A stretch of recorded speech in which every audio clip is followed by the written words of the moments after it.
Okay, so here we are live with my nephew, great nephew. How does that work out? Yeah, great nephew, I believe. Yeah, I became Pretty sure. I became an uncle when I was 10, and then I became a great uncle when I was like 28 or something like that. So Yeah. That's not bad. Yeah, my parents started early. They got married. you're quick, breaking so. the chain on that one, though. I mean, I you're know. way late to the game. I know. I've never even had a girlfriend, so Really? we'll see. I mean, not longer than 2 weeks. I'm not going to count it. So Only 2 weeks, huh? yeah, I didn't like her that much after a while. It didn't work out. Really? Yeah, no. It was okay. If she didn't like you? No, it wasn't that way. Oh, okay. I mean, I broke up with her, so I'm going to assume it was not that way. Okay, so he's single. Yeah. Anyone watching? Yeah, my oldest brother, Mitch, is your grandfather. Mm-hmm. And how old was he when they had you? How old were they? They were like early 20s. Like when they had Jenna. Oh, when they had Jenna? Yeah. I'm pretty sure early 20s. Like early 20s. Yeah. And then, like I said, your mom had you at 17? 18, barely. Because my mom had Mitch, your grandfather, at 17. Wow. Yeah, so I mean, Yeah. it all started young. Yeah, I know. They do. They start young. And but then there's you. You're breaking that cycle. I know. We'll see. Who knows about my sister yet? I don't know. Whoa. What? She's way young. I know, but she's still like, she doesn't really want to get married either. How old is she? She's like 17, 16. Yeah. Oh, And you just turned 21, huh? Yeah, a couple days ago. Wow. So that was exciting. Now, did you go out crazy or did you like have a mellow night? Oh, I mean, nothing ridiculous. I went out to the bars because I felt like if I didn't, it would, it is my 21st, so I can't be totally lame. Yeah. But I don't really stay out late. Usually I Did you spend get my drunk? time working and focusing. Did you get drunk that night? Not like drunk, but I mean buzzed for sure. Yeah. Okay, so you're 21 years old, and now I know you want to get into real estate. So what are you a real estate agent now, or what are you? Yeah, so I am a real estate agent now. I've been a real estate agent for 7 months. Before I was a real estate agent, I interned for fix and flip real estate. So I understand like the construction aspect to it pretty well, costs and things like that for what the floor is gonna cost, drywall, paint, all of that. But yeah, I just started as a real estate agent. I'm recently gonna join a group. They're doing 40 deals a year, and that's before I've even joined. Yeah. So they're the best in Chula Vista as of right now. What's the name of that group? Ava Real Estate Team. Okay. Yeah. And how'd you get introduced to them? I met Eduardo. He's the head of. He basically started it and pretty much just made a friend. It's basically how it happened. He said that he was impressed with my work ethic. He seen me in the office working longer than everyone else, and he just came up to me and asked me if I was interested in joining. So we're working on getting that started right now. Nice. Should be going well. Did you know you want to get into real estate, or was this like many different decisions that finally brought you to this point? No, what happened is when I got out of high school, I was doing construction, and I met, his name is James Luck, and he invited me to this real estate seminar, and I went and just learned a little bit about real estate and basically found that I had a passion for it. And ever since, I went immediately into trying to fix and flip houses and getting financing together and learning, reading tons of books. I think in the past 2 years now, I'm on like somewhere around 45 books read on real estate. Yeah, I do a minimum of hour reading before I go to bed every single day. What's the minimum? 1 hour. Yeah, that's good. Yeah, so usually, depending on the book size, like yesterday I have a book that's only like 300 pages or so, and I'm already a little over a quarter through it. So that'll be read by the end of this week. So in high school, you had no interest in real estate? No, I didn't know. I was busy messing around, not doing schoolwork. But, I... Did you say not doing schoolwork? Yeah, no, I was not a good student, and none of it interested me, really. I know that feeling. Math, and I liked history, but that even plays into a little bit of real estate, too, just learning the history of how the markets have shifted and learning different programs that they've instituted, such as FHA and VA over the years. So that goes into history as well. But English, I had to learn that again, but I would say I have proficient writing now. So yeah. It's funny because like sometimes I watch it. Do you know who Gary V is? Gary Vaynerchuk? No. He's like a very influential person online, and he had something great though, and like he's very successful. Yeah. And he goes, "I didn't do good in school." He's all, "Why the fuck do I want to know about Saturn?" I'm not interested in it, Yeah, and it makes sense. Like, but I love science. I love things about Saturn, but everyone has their own interests. And I'm gonna go back a little bit. But first of all, I was never a kid person. I don't like this. I see too many bratty kids, and you changed that because Really? you were a good kid. I totally remember this. It's like you were much. Your parents did a good job raising you. I admit your parents. They did a good job. They're awesome parents, and you were a very good, well-behaved child. And I'll never forget. Like, how old were you when I built that quarter pipe for you? Oh man, maybe. Were you 10? 10, 12, yeah, a little kid, yeah, not in high school. Yeah, so for your birthday, because you were skated and I skated, and so then we built you, like everyone got together, got the supplies, and I built you a quarter pipe, and you helped me build it. I'll never forget the day of that. We started working on in the afternoon, and it took the good part of the afternoon, and we were almost done, and your mom and your little sister, I don't know how old that was. She was I don't even she must have been 7 or 6 back then. Little kid. Your mom said, hey, we're going to go get some ice cream for your birthday. And you said, no, I want to stay here and finish the ramp. And she said, are you sure you don't want to go get some? And you said, no. And after your mom left, you were like a 10 or 11-year-old kid, and you said, just the fact that she wanted me to have ice cream was good enough for me. Really? Yeah, and I said, I mean, seriously, a little kid like that saying that really stood out. And I've told people that story. I said, like, my little nephew Jack, he has a good head on his shoulders. He's very appreciative of things. So yeah, I definitely do. So I appreciate you helping me build that quarter pipe. It actually meant a lot. I do remember one thing from that day specifically. I remember when we were building it, and you were telling me a story about when you were building the half pipe that you built a long time ago, and Guns N' Roses' "Welcome to the Jungle" came on, and then you were telling me about how. When you were building that half pipe, it came on at that time too. I don't know why I remember that. That's when that album came out, Appetite for Destruction. Yeah. And we were cranking that when we were skating. I know. What was that? Good. That was 86 or 87 or whatever. Yeah, way before I was born. Yeah. It's a classic. I mean, I love Guns N' Roses. They're great. I've seen them in concert twice, I think. Really? Yeah. That sounds exciting. Dude, like 4th row. Yeah, that's super sweet. It was super fun. Okay, so that, like, so you, like I said, I've always appreciated you as a person, even when you were young and growing up and like seeing what you've become. It's awesome. And so now seeing that you want to go into real estate, so you just turned 21, but how hard is it now, do you think it's going to be to get people to trust you? Is that why you're joining a group? Yeah, so that's part of the reason. A lot of it, with being young, originally, I thought that was going to be a big hindrance. And I think it kind of was, but a way that I've tried to surpass that or overcome it, I guess, really, in people's mind, is just to provide them so much value that they basically feel like they have to sit down with me. For example, something that I do is I started buying people Padre tickets. Oh, check you out. So yeah, if they sit down, or like, for example, if you told me someone was interested in buying a house and they sat down with me and they ended up buying a house, I would give both you and them Padre tickets. So that's something that I've done to where it's something other agents aren't doing. Nice. And also I make sure that I bring the real estate knowledge and I can answer all the questions that they have and hopefully teach them something new. So when you started with that, like, buy and flip place, you understand the buying. Is that what you're interested in, buying and flipping, or do you want to be strictly real estate? So, well, it's all real estate. It's all under one umbrella. Fixing and flipping is an aspect of real estate. Being an agent is an aspect of real estate. Same with like developing or just buying rental properties. It's all under one big umbrella. But specifically, I'm interested in the investment side of it.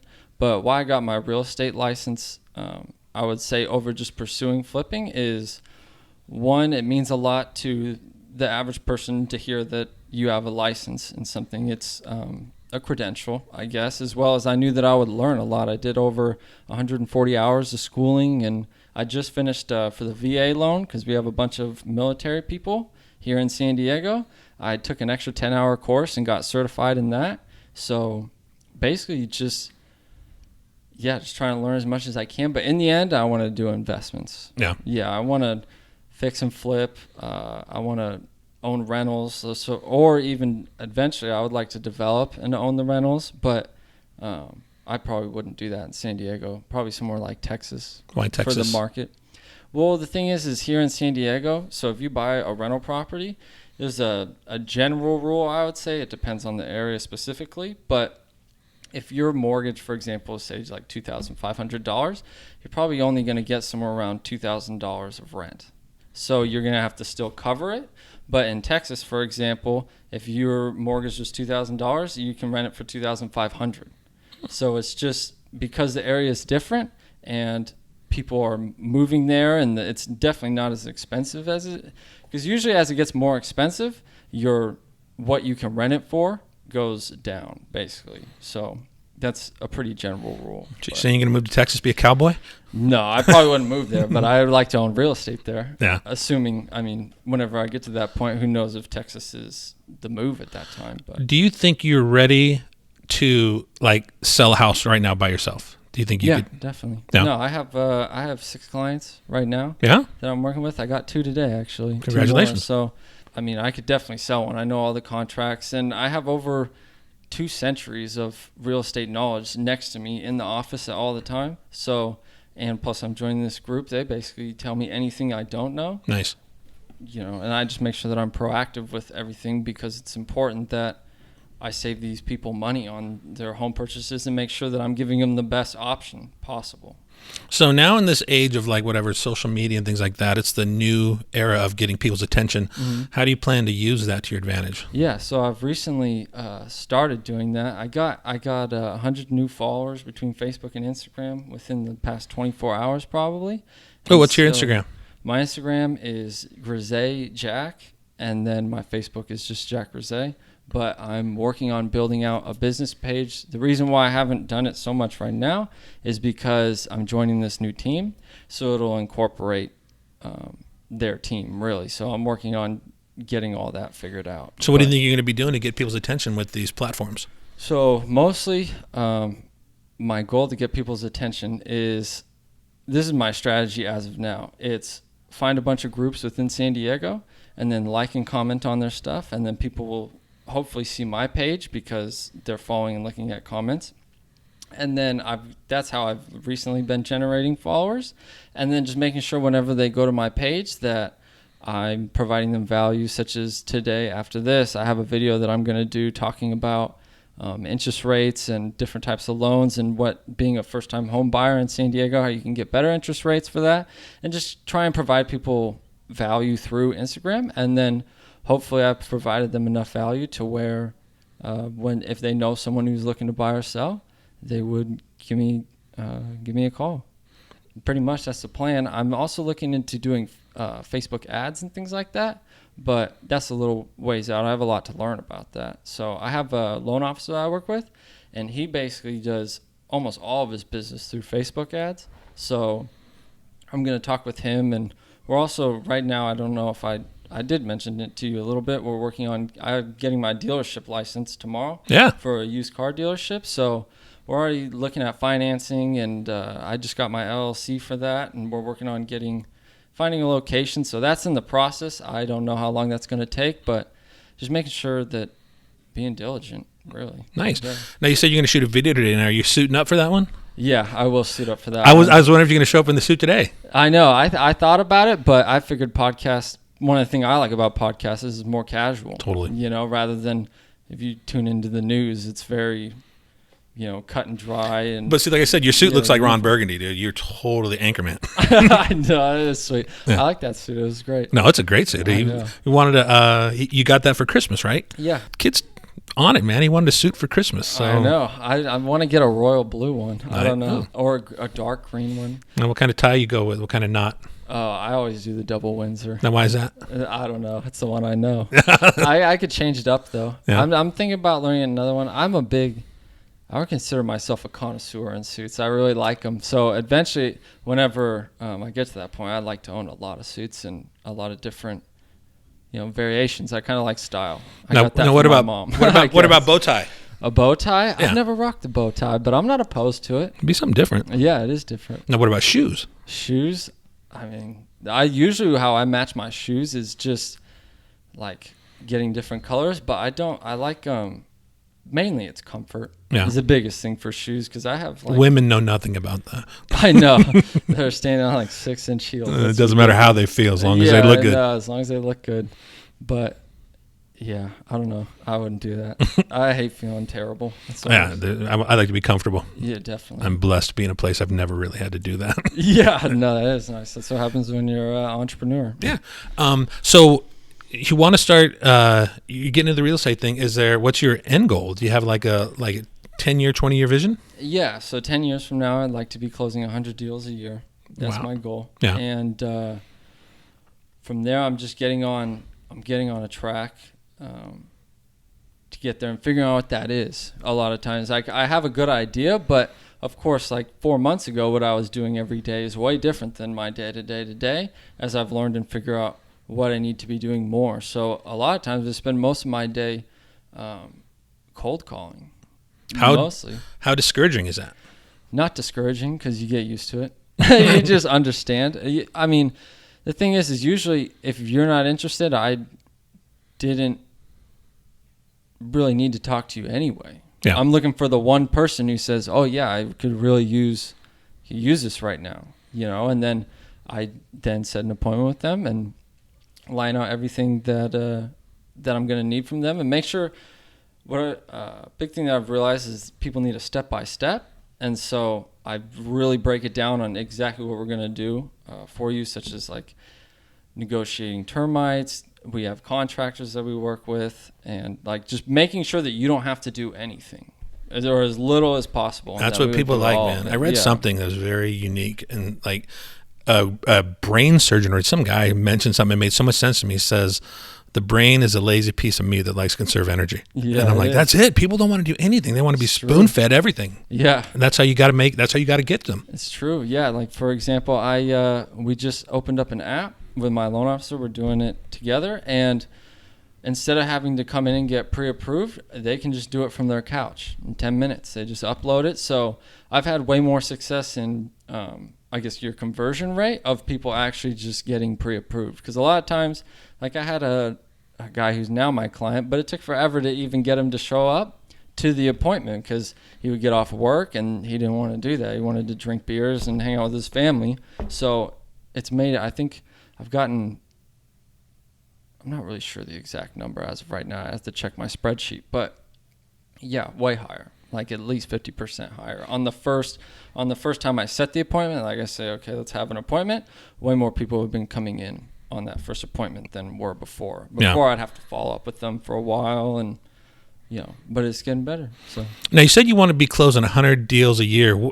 Now, what if you did like 10 big deals instead of 100 deals? Yeah, no, that's true. You could. I mean, ideally, I'd like to do 100 big deals. Oh. But yeah, but no, I mean, you definitely need to make the same. If you're talking money wise, like $1 million, you want to make $1 million, for example. Okay, Jack, we lost camera, so I have no idea where we left off, but I think we were talking about,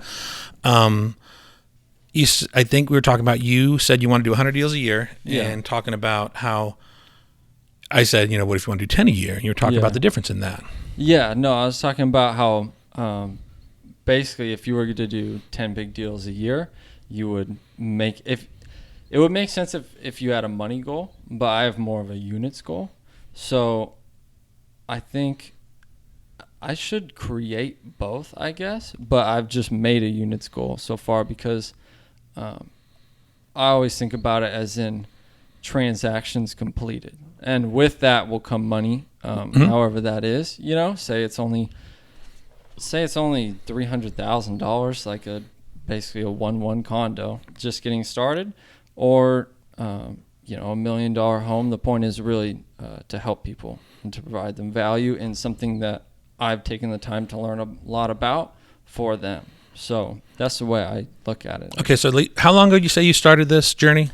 I'll say a total a year and 7 months. Okay, so a year and 7 months into it, what would you tell yourself a year and 7 months ago that you already know right now what to do? Let's say other people that are interested in this. Yeah, I would say what you should definitely do is you should meet as many people as you possibly can that are, well, for one, be likable. People need to like you or they won't help you. You are a likable person. I will give that to you. Thank you. But yeah, people like helping people who they like or see in themselves in a little bit. Have you met any assholes in this industry? I mean, I definitely have people that I wouldn't consider like friendly with necessarily, but it doesn't bother me, and I don't think it's so much I'm not friendly to them. I think that, sometimes personalities clash, I guess. Yeah. But I'm always respectful, of course, and, I don't know. I had one girl, she didn't like me because I said something about her boyfriend wasn't paying taxes or something like that, and I said you should probably dump him. And now we're not talking. So oh yeah, man, taxes are a touchy subject. Huh? Yeah, I know. I guess so. I was just trying to do her a favor, but it's fine with me. Yeah, it doesn't. I don't care. So you would tell people getting into this, if some young kid, would you say talk to as many people as you can? Because even though you say you're only 14, 17 months into this, you add a lot of value to some people that haven't even started yet. You're a lot farther along than they are, so that's cool. Yeah, I've helped a lot of people who are getting started. I have a friend. His name is Landon Clark, and he's looking to get into it, and I got him a bunch of connections. Just people that I said you should talk to this guy and tell him that I sent you, and he'll lead you through it and tell you everything you need to know about loans and all the things with real estate, really, contractors. And other than that, I would say read a lot or listen to podcasts if you don't like to read. Yeah. But it's mainly just consuming a lot of information, because that's what people are lacking, is information. So that's what you're trying to provide to them, as well as like baseball tickets if you're in that position to do it. But yeah, I would just say work hard. Mainly work hard and have integrity. I think that's a big deal too. I'm not a fan of making enemies ever. Yeah. I do everyone, even if they do me wrong, I just not associate with them, but I don't get them back or do anything ridiculous like that, because it's just not decent. Yep. I guess. So okay, so now this is for you. People, here's a 24-pack of Blink. yeah. And also now when you sell your first house, I'll give it to them. Think about it. People going into a new home, they got to hang pictures up. Yeah, they will. It's a huge thing. Good. It's a great. Some real estate agents have got these to give as housewarming gifts, and I think it's a great idea. It's a super great idea. They're going to a new house, got to hang a place, got to make it easy. Yeah, of course. No, we'll definitely be talking business after this. Okay, now did you bring in a T-shirt? Yes, of course I did. Cool. So what'd you bring in? It's a Ruvka shirt. All right. One of my favorite shirts, actually. I like this shirt. Show that up so it sees on camera. All right, here's what you got. You got to sign it though, because everyone signs the shirts. Oh, okay. It's all part of it. Anywhere? Yeah, anywhere you want to. Like, just get it up near the thing. Up near the car? Huh? Up near the just car. Just up by here. This is the Jack Rosé. Oh. This is a weird fabric. That's nice. It's a thin shirt. So now you get to pick one from the collection over here. And since you're 21 now, you got to go buy you a beer too. Okay, sounds good. I'll drink a beer. All right. I can't turn that down. All right, let's get you a T-shirt. Excellent. All right.